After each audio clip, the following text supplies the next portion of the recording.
Nordmeier, and on our first episode of the show, we'll be focusing on the news of the Arizona Cardinals that they made in free agency. We'll look at the key signs on both sides of the ball and look at where the holes are for the Cardinals to fill at this time. Next, we'll chat about the three key losses on the offensive side of the ball and how one skill position is looking really, really thin.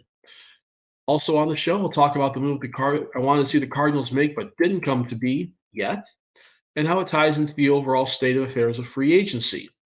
I'll look at who's still out there and what the Cardinals salary cap situation is as we stand about a month from the draft.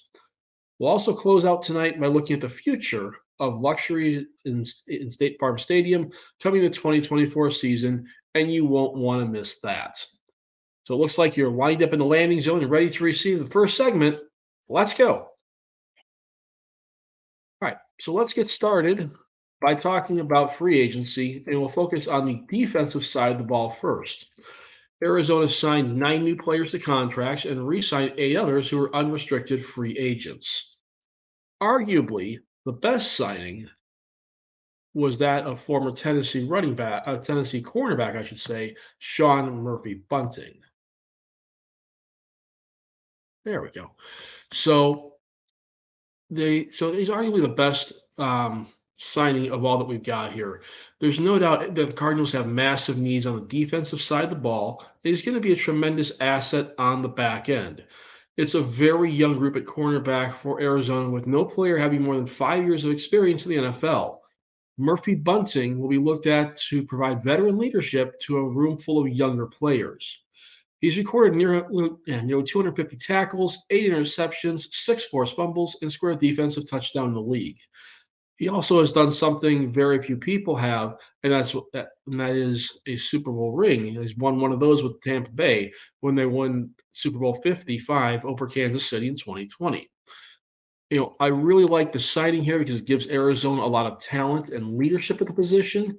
And I also think that Buddy Murphy will be the number 1 cornerback heading into the season, barring a move at next month's draft at Detroit.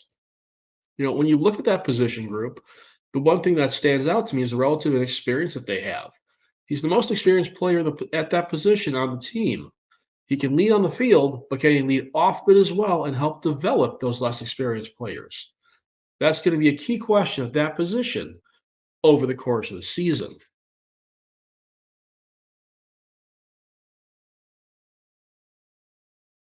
Now we start talking about some of the other defensive players here. Arizona signed a couple of defensive linemen in Bilal Nichols, formerly of the Raiders, Justin Jones, formerly Chicago Bear. They both got 3-year deals. And they also had an inside linebacker, Mack Wilson Sr., on a 3-year deal. And let's discuss what they bring to the team. So Nichols is a 7-year veteran from the University of Delaware. Came from the Raiders again, where he started 34 games in 2 years for Las Vegas. And he's only missed 2 games in his last 4 seasons in the league. And that's a key asset here, is the durability that Nichols brings. He's an interior defensive lineman and had one of his career highlights recovering a Patrick Mahomes fumble for a touchdown in a Week 16 win over Kansas City last season. Nichols said in his introductory press conference that he was blessed to play with some great players like Khalil Mack and Max Crosby, and they helped him learn to be tough and be the player who shows up every day. That kind of mindset will also help in addition to the physical traits, as he stands at 6'3" and more than 300 pounds.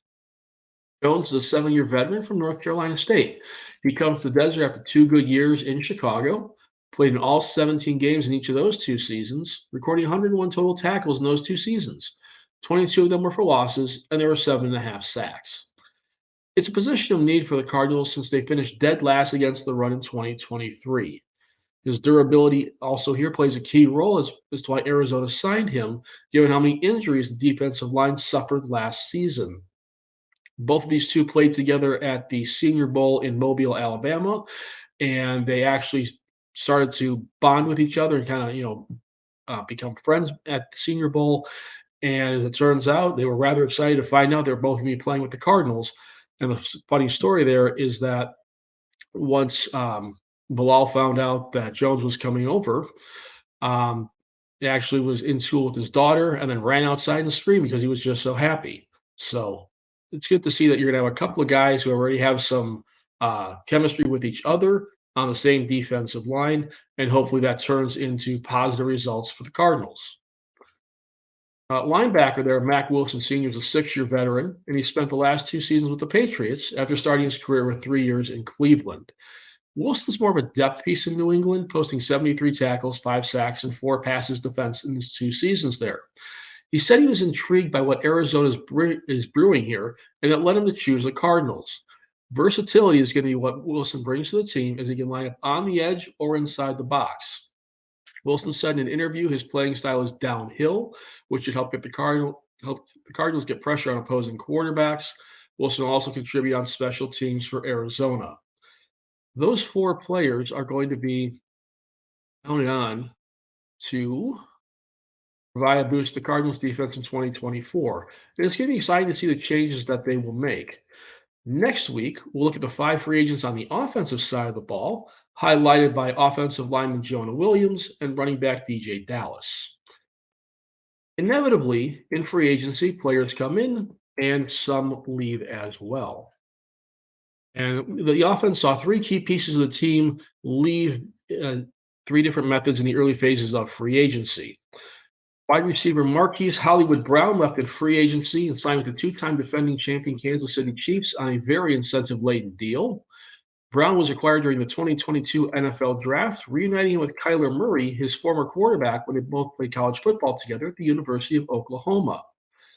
The second wide receiver leave was Rondale Moore when he was traded to the Atlanta Falcons for quarterback Desmond Ridder on March 14th. Ridder became more available after Atlanta signed former Minnesota quarterback Kirk Cousins to a 5-year deal for $180 million, none of it in Cole's cash. Ritter's going to duel it out with Clayton Tune to be the backup to Murray in 2024. Tune, as you may remember, he started 1 game last year and was battered all day by the Cleveland Browns in a 27-0 loss. Tune was a rookie then, and from the University of Houston, he finished with 58 passing yards, 28 rushing yards, and 2 interceptions against a very aggressive Cleveland defense.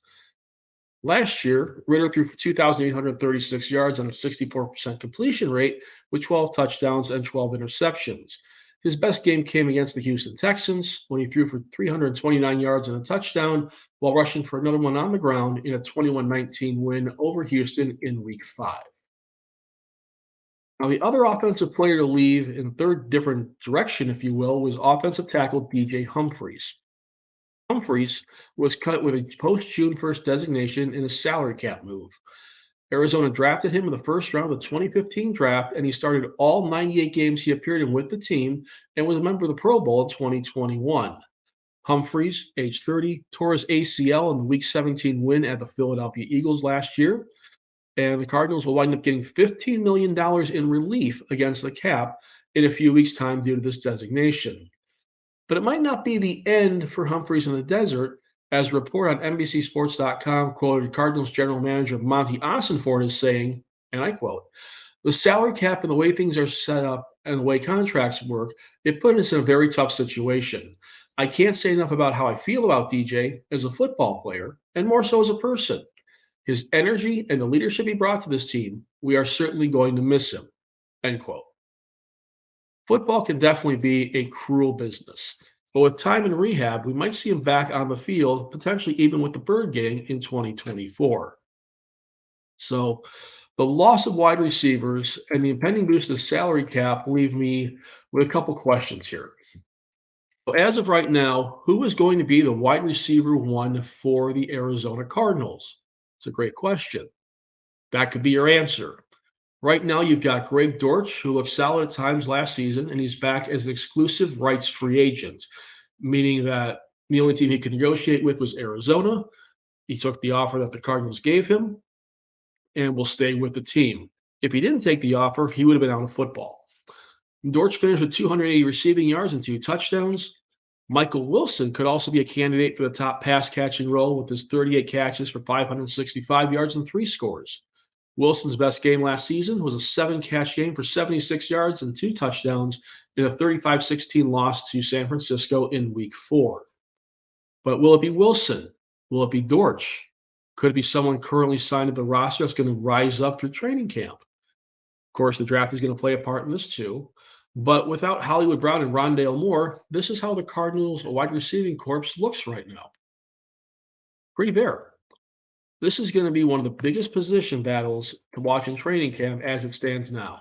The draft should probably make some changes here, but as it stands, there are a lot of targets up for grabs that aren't going to running back James Conner or tight end Trey McBride. The team signed veteran wide receiver Chris Moore in free agency, but there's going to have to be a big move coming to shore that spot up. And that brings me to the move I wanted to see, but it hasn't quite happened yet. And that move is going to be Kyler Murray restructuring his contract to give Arizona more cap space to work with. Let's dive inside the numbers with the figures coming from overthecap.com, which will be the source for all of our salary cap information as we take a look at Kyler versus the cap. So let's take a look at what stands out here. There we go.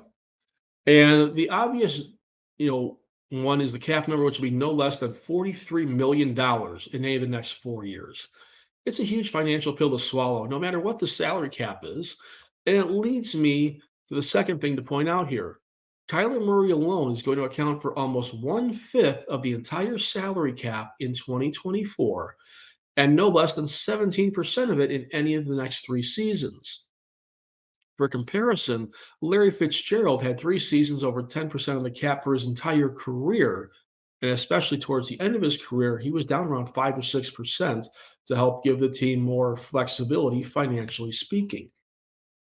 Now, I look at the money the Arizona Cardinals could have added to the salary cap with the restructure of Murray's deal this year. That's nearly $30 million that would have made them a bigger player in free agency. That could have put them on par with the Washington Commanders, who were able to sign bigger name players like linebacker Bobby Wagner, who was a free agent leaving Seattle, and running back Austin Eckler. He got a 2-year deal, while still inking former Arizona Cardinals tight end Zach Ertz to a 1-year deal for $5 million. As you may remember, Ertz was on the team, but asked for and got his release during the postseason. He signed with Detroit, trying to chase a Super Bowl ring, and that didn't end up working out for him. So, according to Over the Cap, Arizona currently has about $31 million in cap space, and that figure drops to around $20 million if you account for all the contracts of all the rookies Arizona will be picking up in the draft. Remember, they're also going to get that $15 million from the DJ Humphries release that we talked about earlier. The Cardinals also have a league-high 78 players under contract right now, and the maximum is 90. They have 11 picks as of right now, so that would bring them to 89 when they all get their contracts done.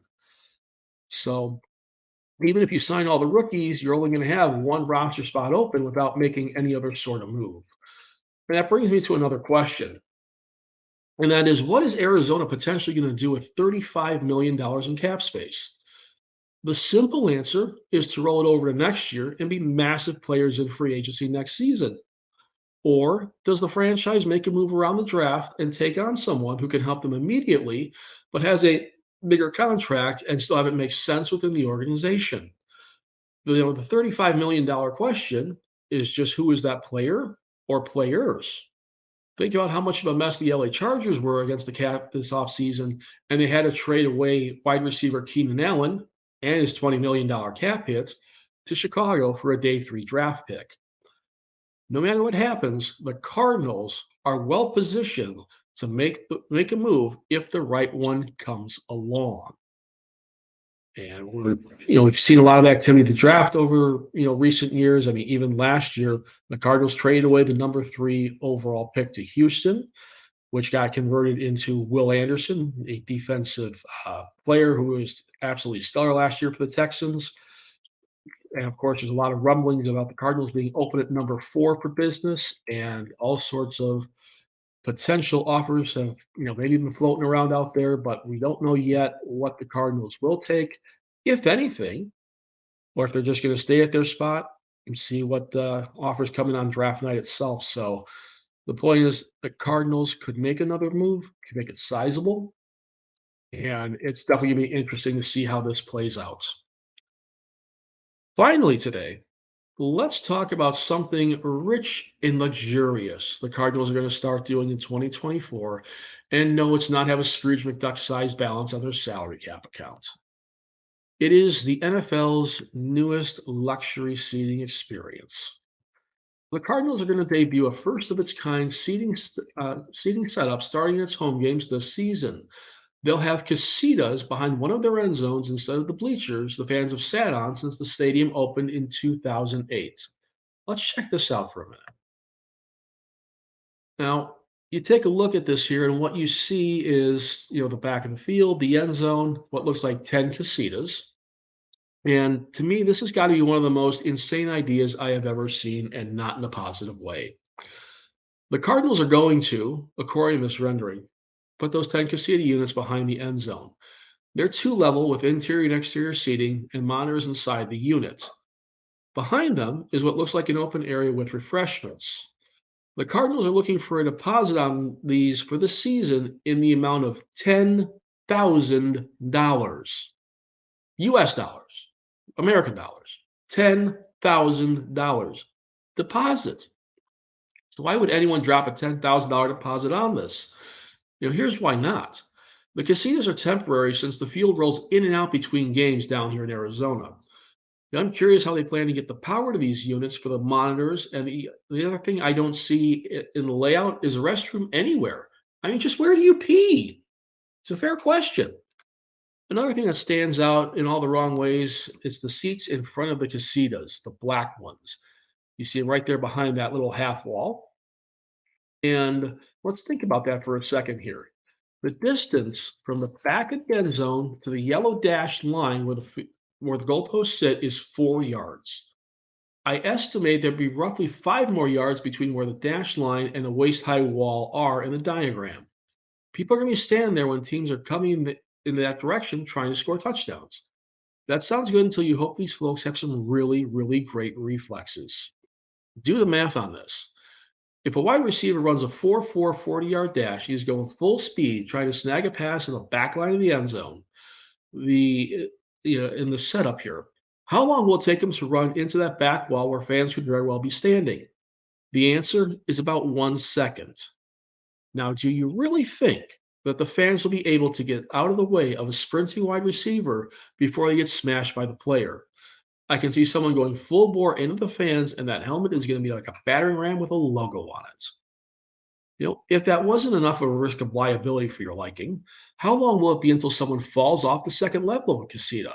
The railings there are waist high, and it wouldn't take very much to have someone who might have had maybe a little too much to drink stumble and tumble. Or I can also picture someone going after a badly missed field goal trying to get the ball, and gravity. So here's a look at the renderings of the interior of the casitas. You see it there where you've got the two people walking up there. There's the seats in front, what look like kind of like elevated bar stools there in the front. Staircase looks like somebody could potentially fall on that one, and it doesn't really look terribly great.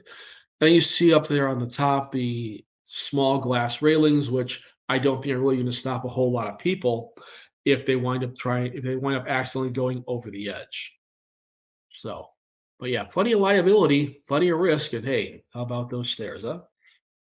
Now, Arizona is also going to be adding on field boxes, suites, and seats for the 2024 season, and the concerns remain there with the exception of gravity. Security is going to be paramount for these seats, whether it be fans running wild or players getting a little crazy. There are seats near the visitor tunnel, so this could get a little bit crazy from what we know here. So the best solution, of course, is to put the bleachers back and give the fans a more cost-friendly option for them to enjoy the Cardinals. Because there aren't going to be as many people down there with these casitas, which I believe are limited to about 16 people. So those casitas end up seating 160 people, as opposed to those bleachers, which did a whole lot more, and the fans were more vocal and more passionate about it.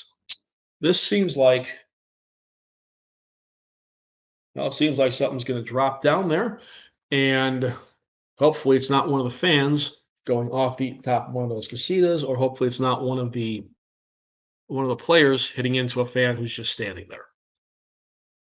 And since we have a couple extra minutes here, we'll take a minute and look at the new NFL kickoff rule that came out. This is going to be one of the more unusual ones where the teams are going to be lining up in very specific spots. And I don't know what else to say about this. I mean, I like the fact that you're gonna wind up having teams do this in a more safe way. It's gonna lead to more returns, which leads to more excitement. So I can certainly understand that. But at the same time, this is only a 1 year test according to the league, and we'll have to find out if this winds up getting approved. The downside is you have to declare your onside kicks. So if you remember the Super Bowl between the Super Bowl that the Saints were in, it was quite a few years ago. They wound up doing that surprise onside kick, and it caught the other team off guard. You're never going to see that again because now it's going to have to be declared that, oh, wait a minute, we're doing an onside kick, and then everybody gets a chance to line up for it and try and recover it.